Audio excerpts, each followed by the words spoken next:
Baik, Assalamualaikum warahmatullahi wabarakatuh, mahasiswa Universitas Bumi Gora, dimanapun Anda berada. Saya berharap Anda semua dalam keadaan yang sehat walafiat, ya, dan selalu diberikan kesehatan, agar Anda semua bisa menyelesaikan perkuliahan ini hingga akhir. Secara khusus dan secara umum, Anda bisa menyelesaikan perkuliahan Anda hingga wisuda dengan nilai yang memuaskan. Amin. Kita bertemu lagi di video materi ke-6 dengan pembahasan materi yaitu perumusan dan pemilihan strategi. PowerPoint ini dibuat oleh kelompok 4 ya, atas nama Yuli Rosita, Nimade Melina, Rima Putri, Putri Laras, Winda Himayatul, dan Reni Umyatun. Kemudian sudah saya modifikasi sedikit dan akan saya presentasikan kembali kepada kalian. Jadi video ini akan menjadi sebuah referensi untuk Anda yang ingin mengulang kembali perkuliahan yang sudah kita lakukan, ya. Kemudian juga untuk kalangan lain yang ingin mempelajari tentang materi ini. Baik, pertama kita akan masuk ke dalam proses analisa dan pemilihan strategi. Pada dasarnya, analisis dan pemilihan strategi menentukan tindakan alternatif terbaik dalam mencapai misi dan tujuan dengan memanfaatkan evaluasi dari visi, misi, tujuan, penilaian internal, dan penilaian eksternal. Jadi, bagaimana perbedaan antara proses analisa dan pemilihan strategi ini dalam perusahaan yang baru berdiri dan perusahaan yang sudah berjalan? Saya akan jelaskan kepada Anda. Mungkin dalam perusahaan yang baru berdiri, proses analisa dan pemilihan strategi ini akan memanfaatkan ya dari pemahaman mereka, ya, manajemen tentang penjabaran visi, misi, tujuan, penilaian internal, dan penilaian eksternal perusahaannya. Jadi dari penjabaran visi, misi itu mereka harus paham terlebih dahulu. Misalnya kalau dia punya visi menjadi pemimpin pasar di tahun 2040 misalnya. Kemudian misinya adalah menjadi pemimpin pasar di Indonesia Timur pada tahun 2024. Nah, kita harus memahami dulu, kita harus mengevaluasi dulu, menganalisa dulu.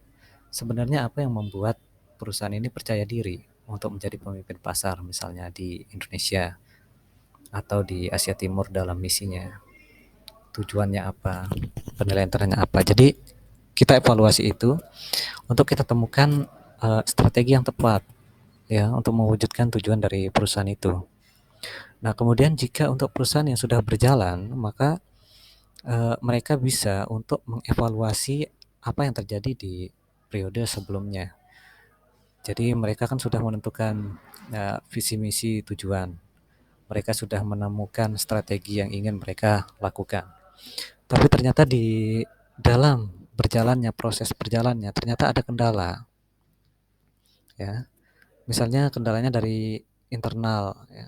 Maka kita bisa segera mengevaluasi itu, menghilangkan kendala-kendala itu, atau mungkin dari eksternal ya, misalnya ternyata tempat kita beroperasi itu adalah rute yang sering dilalui oleh demonstran misalnya, sehingga ketika terjadi demo toko kita pasti tutup. Bayangkan kalau terjadi demo sebulan 5 kali di hari kerja, maka omset kita pasti akan menurun. Nah, itu dari eksternal. Kita bisa menemukan atau memilih strategi terbaik agar hal ini tidak terjadi lagi. Itu untuk perusahaan yang sudah berdiri misalnya ya. Nah, kemudian kita masuk ke dalam tahapan analisa dan pemilihan strategi. Ada 3. Yang pertama adalah tahap input. Proses analisis perumusan strategi bersaing yang dilakukan untuk mengetahui faktor eksternal, lingkungan internal, dan profil kompetitif dalam perusahaan. Perumusan strategi bersaing yang terdiri atas external factor evaluation atau matrik EFE ya, internal factor evaluation atau matrik IFE, dan competitive profile metric atau CPM. Jadi dalam proses input ini kita menjejali perusahaan kita atau diri kita tentang informasi-informasi yang kita butuhkan. Ya, apa faktor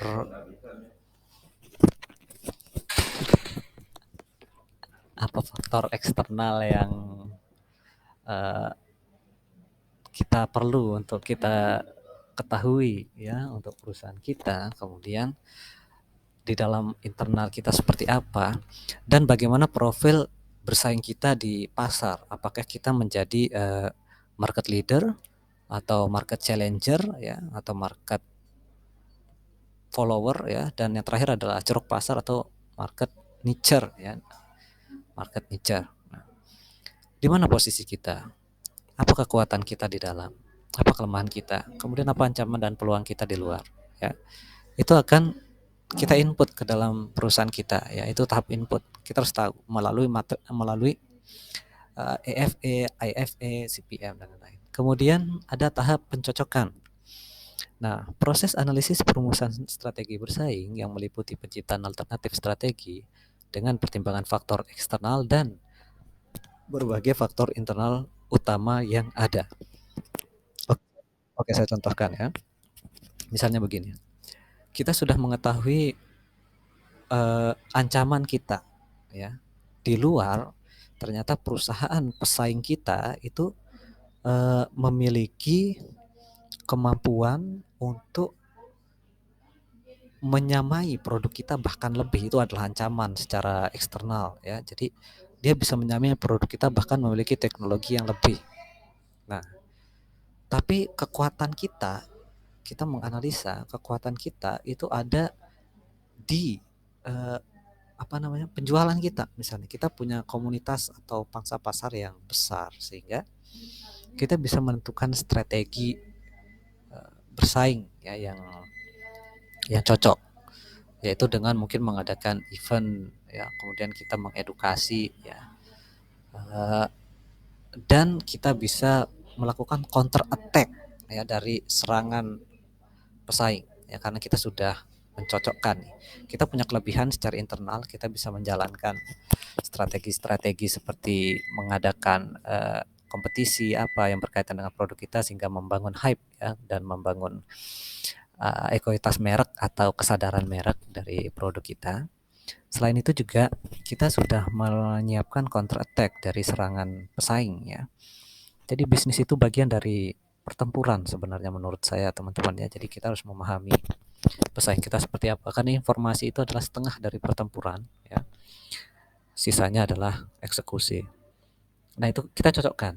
Nah, kemudian yang terakhir adalah tahap keputusan.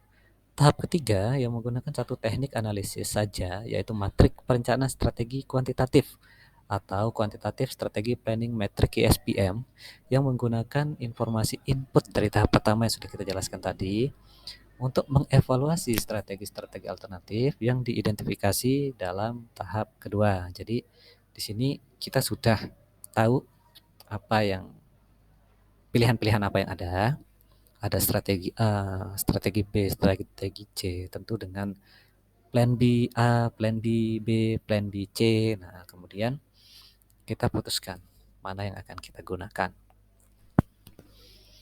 Kemudian kita masuk ke dalam kerangka strategi ya. Jadi kerangka strategi atau kerangka strategis ya, adalah struktur yang digunakan bisnis untuk menentukan rencana dan tujuan masa depan. Jadi kerangka strategis ini adalah struktur-struktur ya yang kita gunakan sebagai pedoman, teman-teman. Ini menunjukkan bagaimana bisnis atau departemen mengkoordinasikan proyek dan tindakan untuk mencapai misinya. Nah, jadi pedoman tadi itu yang akan kita gunakan sebagai alat ya untuk kita mengkoordinasikan proyek dan eksekusinya ya untuk mencapai tujuan. Anda dapat menggunakan kerangka kerja strategis untuk membangun kesadaran merek. Ini yang pertama. Jadi seperti apa contohnya? Baik, kesadaran merek atau ekuitas merek itu adalah seperti apa merek kita dilihat oleh konsumen. Kalau ingin saya contohkan mungkin yang ekstrim ya. Kalau kalian ingat ya di tahun-tahun 2000-an, 2005, 2006, itu ada operator telepon seluler ya yang sangat gencar melakukan periklanan. Nah, jadi sudah dirumuskan kerangka strateginya apa.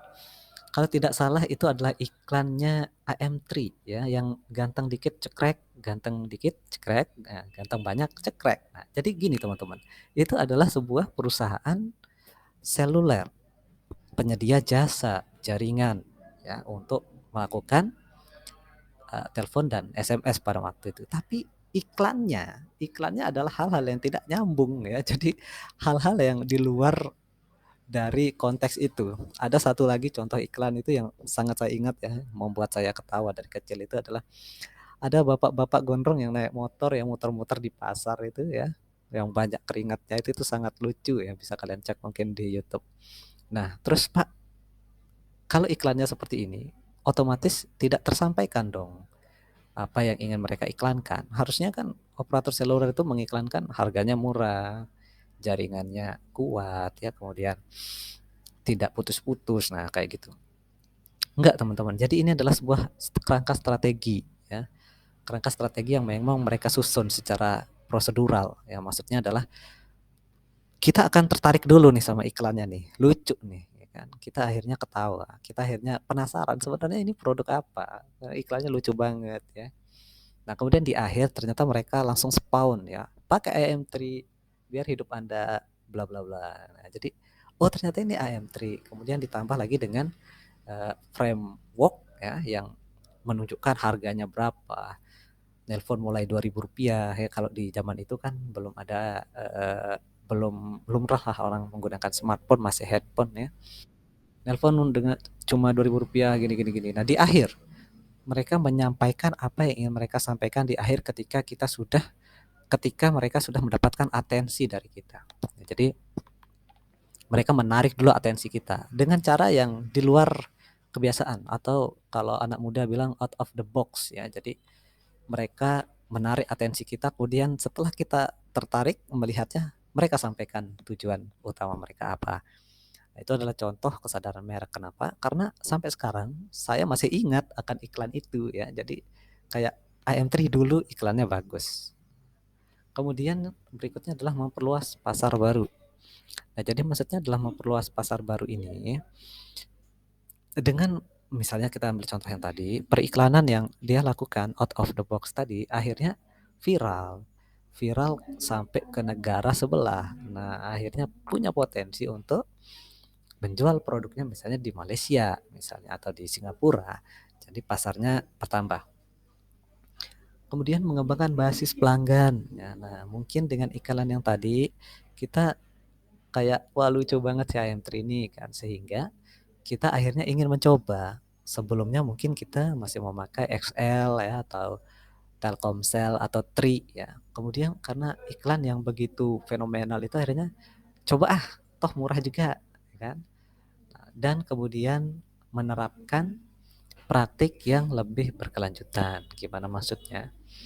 Oke, kalau kita ambil IM3 mungkin dia tiba-tiba ingin mendevelop sebuah handphone ya, handphone. Nah, dengan mendevelop sebuah handphone itu dia akhirnya menggunakan strategi periklanan yang sama, yang out of the box, yang lucu. Akhirnya handphonenya juga bisa laris. Belajar dari keberhasilan. Tentu kerangka strategis juga harus bisa saja membuat kita belajar dari hal yang gagal ya. Jadi teman-teman, kerangka strategis ini adalah sebuah struktur yang kita asumsikan akan mendapatkan keberhasilan di titik tertentu. Tapi itu semata-mata hanya asumsi, hanya analisis, hanya prediksi. Belum tentu akan berhasil juga. Kalau dalam kasus AM3, oke, dia berhasil. Kalau dalam kasus Nokia, berhasil tidak? Tidak. Ya. Kalau Nokia, mereka ingin beda dari Samsung dengan cara menghadirkan produk yang tidak menggunakan basis Android waktu itu. Berhasil tidak? Gagal. Asumsi mereka berhasil tidak? Tentu berhasil. Itulah kenapa mereka mengambil strategi itu. Nah, jadi kerangka strategi ini adalah sebuah alat ya dengan asumsi tanpa jaminan keberhasilan sebenarnya. Tergantung dari bagaimana kita mengeksekusi dan gimana analisis kita di depan. Nah, kita masuk sekarang menggunakan kerangka kerja strategis seringkali mengharuskan Anda untuk memahami tujuan jangka pendek dan jangka panjang dari organisasi. Disinilah poin penting dari kerangka strategi ya. Karena seorang manajer atau CEO atau manajemen, terserah siapa yang ingin menyusunnya, itu memang harus memiliki pemahaman tentang apa tujuan jangka pendek yang diinginkan organisasi ini dan jangka panjangnya. Mengapa organisasi kita percaya diri untuk mencapai tujuan jangka pendek ini? Memang kita hebatnya apa, ya kan? Memang kita kuatnya apa? Kemudian jangka panjang. Dengan kita mengetahui ini semua, kita maka bisa menyusun kerangka strategi yang proper, ya, yang logik atau masuk akal. Ya, contoh misal saya mungkin tidak bisa berhitung misalnya.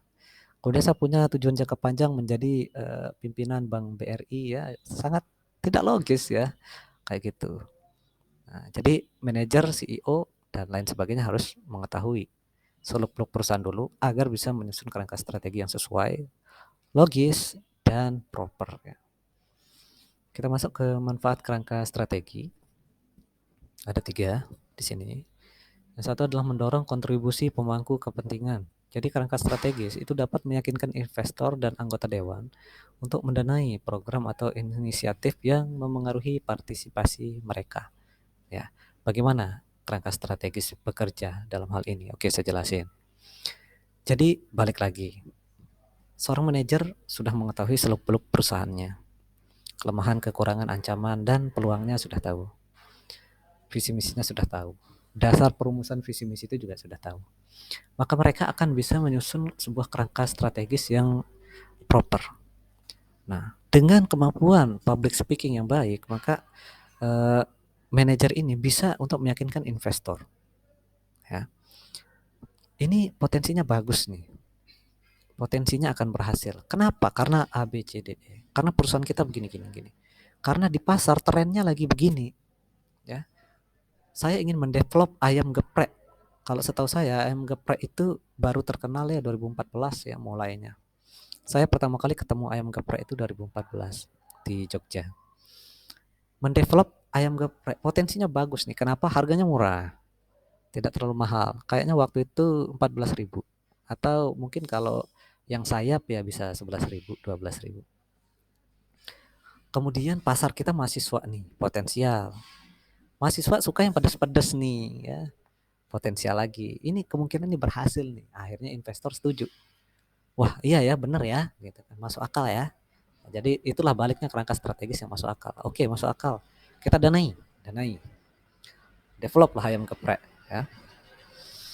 Kemudian anggota dewan untuk mendanai program atau inisiatif yang mempengaruhi partisipasi mereka. Ini mempengaruhi partisipasi maksudnya gimana, Pak? Maksudnya adalah gini. Semisal dalam kasus ayam geprek itu, ternyata salah satu investor kita bergerak di bidang pertanian. Dia memiliki sebuah ladang cabai misalnya. Nah, dia akan terpengaruh untuk berpartisipasi. Oke, cabainya dari saya aja. Nanti kalau cabainya dari saya punya harga khusus karena ini juga perusahaan saya investornya di sini. Atau dia punya perusahaan ayam kampung ya. Nah, sehingga ayamnya dari saya. Berpartisipasi, sudah mendanai, berpartisipasi itu tergantung public speaking aja ya. Ada orang yang punya pemikiran yang hebat ya, bagus. Tapi tidak bisa menyampaikannya, tidak bisa mendiskusikannya, tidak bisa menyalurkan apa maksud pikirannya itu ke orang lain itu ada. Jadi itulah kemampuan public speaking. Kalian harus meningkatkan kemampuan public speaking. Ya. Oke, berapa menit lagi? Oke, masih ada sekitar 10 menit ya. Yang kedua adalah membantu anggota tim bekerja menuju tujuan bersama. Kerangka kerja strategis menyediakan format organisir yang menguraikan manfaat, metode, dan tujuan perusahaan. Oke, ini adalah poin yang menarik sebenarnya. Jadi gini teman-teman, ada beberapa karyawan dalam perusahaan itu, kalau menurut saya, itu tidak mengerti akan manfaat dari perusahaannya. Kenapa karyawan itu bermalas-malasan? Padahal kalau kita analisis, perusahaan itu jika bangkrut karena Anda malas, maka Anda tidak mendapatkan gaji. Anda tidak bisa menafkahi istri Anda tidak bisa menafkahi anak Anda, tidak bisa menabung untuk anak Anda kuliah ke depan, beliin anak Anda motor, HP, dan lain sebagainya. Ya, jadi perusahaan itu adalah entitas yang berjasa untuk Anda, memberikan Anda gaji, Anda bisa membahagiakan keluarga Anda. Untuk apa kita malas? Ya, harusnya kita berjuang agar perusahaan kita bangkit. Nah, seperti saya, misalnya, sekarang berada di universitas nomor 1 terbaik di Nusa Tenggara Barat, swasta, nomor 1 terbaik. Tentu saya ingin universitas saya mungkin menjadi nomor 1 terbaik di Indonesia Timur. Ya, mungkin besok di Indonesia. Ya. Dengan dia naik, maka kita akan naik juga gajinya mungkin. Jadi kita sejahtera. Ini dapat membantu anggota tim mengingat dampak pekerjaan mereka pada kesejahteraan dan mengarahkan fokus mereka ke tugas itu. Kemudian yang ketiga adalah memastikan penyelesaian proyek tepat waktu. Banyak perusahaan memasukkan tenggat waktu dalam kerangka strategis mereka untuk memandu proyek dan inisiatif bisnis. Melakukan hal ini juga dapat membantu mengembangkan keterampilan manajemen waktu tim, menghemat uang, dan memelihara hubungan dengan klien. Contoh, misalnya kita punya proyek untuk membangun sebuah rumah untuk seseorang. Rumah ini akan kita bangun dalam waktu 6 bulan. Pada bulan pertama, kita harus selesai tiangnya dulu. Sehingga tim akan berfokus mengerjakan tiang rumah ini dulu. Kemudian pada bulan kedua, kita akan berfokus pada lantainya. Nah, jadi tim harus fokus mengerjakan lantainya. Bulan ketiga, temboknya. Bulan keempat, atapnya. Bulan kelima, finishing. Kita ngecat, desain, warna, dan lain sebagainya. Dan terakhir adalah mengisi perabotannya. Jadilah rumah pada waktu 6 bulan. Ya. Ini akan mengembangkan keterampilan manajemen waktu tim. Karena kita tahu bekerja dalam tim itu tidak semudah yang terlihat. Ya. Apa dasarnya? Dasarnya adalah manusia itu berbeda-beda. Ya.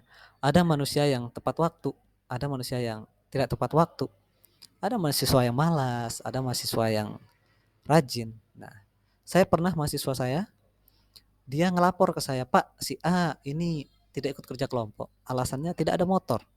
Padahal ada Gojek, ada Grab, tapi dia nggak usaha." Saya berharap Bapak bisa memberikan penilaian yang baik untuk kelompok kami karena ini dia tidak kerja, misalnya. Nah, itu adalah contoh bahwa kerja tim itu sangat sulit, teman-teman. Jadi kita harus benar-benar bisa mengetahui perbedaan antar manusia, antar individu. Ya. Kemudian menghemat uang tentu dengan selesai tiangnya dulu, lantainya dulu, ya semua sudah sesuai dengan anggaran. Tidak merembet bayar tukangnya per bulan, tapi tiangnya jadinya 2 bulan, ya rugi. Ya. Dan memelihara hubungan dengan klien. Nah, ketika kita berhasil membuatkan rumah, misalnya untuk ibu bidari, misalnya kita buatin rumah dalam waktu 6 bulan. Ibu bidari tentu akan bercerita kepada temannya bahwa perusahaan Pak Jatmiko berhasil membuat rumah tepat waktu. Akhirnya teman Ibu Bidari ini dia akan menyewa kita untuk membuatkan dia rumah. Kalau kita berhasil lagi, teman dari teman Ibu Bidari ini akan menceritakan lagi kepada temannya lagi. Sehingga dia akan pesan ke kita. Konsumen kita jadi banyak. Sampai teman dari teman-temannya, teman Bu Bidari juga akan buat rumah di kita. Nah, itulah ketika kita bisa memuaskan konsumen, membuat mereka menjadi puas, itu akan menghadirkan loyalitas sehingga akan berujung pada word of mouth, ya, dalam ilmu manajemen yang artinya adalah pemasaran dari mulut ke mulut. Nah, itu sangat penting. Baik teman-teman, mungkin sekian saja dari part 1 ini. Kita akan kembali ke part 2. Jika Anda menyukai video ini silahkan like ya. Kemudian jika ada pertanyaan silahkan tulis saja di kolom komentar. Saya sangat terbuka kepada kritik yang bersifat membangun dan positif. Jangan segan-segan untuk ada di bawah ya. Kita ketemu lagi di part 2. Jaga kesehatan selalu. Sekian dari saya. Assalamualaikum warahmatullahi wabarakatuh.